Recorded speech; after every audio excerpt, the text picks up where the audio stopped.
ৰাতিৰে ৰৈ যোৱা মাংস আছিলে এনেকৈ ৰুটিৰ লগত খাই ল'লোঁ আৰু আমি ওলাইছোঁ আজি খৰি চাবলৈ ওপৰহালিলৈ। ইফালে লগৰজনী আছে, তাই আমাক নিমন্ত্ৰণ জনাইছিলে আৰু তাই দেখিছেনে ধুনীয়াকৈ সাজি কাচি আছে আৰু আমাক চাহ দিলে আৰু চাহ তাহ খাই আমি ওলাইছোঁ খৰি চাবলৈ।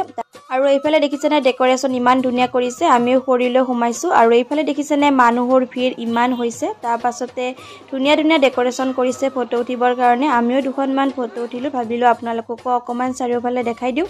আৰু এইফালে লাইটৰ অকণমান পোহৰ দিছে, তাকে অকণমান ময়ো ভিডিঅ'ত ওলাই দিলোঁ। আৰু এইফালে দোকানবোৰো বহিছে আৰু ডেক'ৰেশ্যনো ধুনীয়া। আৰু এইফালে আমি কাণফুলিও চালোঁ, তাৰ পাছতে দোকানত মানুহৰ ভিৰ, ইফালে মিঠাই দোকানো দিছে। তাৰ পাছতে আমিও ফুৰি আছোঁ, গৰম যিহেতু সকলোৱে আইচক্ৰীম খালোঁ।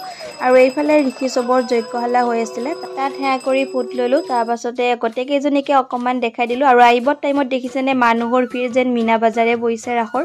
আৰু এইফালে লগৰজনীয়ে নেৰানেপেৰাকৈ ভাত খাব দিলে, আকৌ ওচৰৰ বা এজনীয়েও চাহ খাব দিলে। এনেকৈ খাই লৈ আমি ঘৰলৈ আহিলোঁ। আজিলৈ বাই।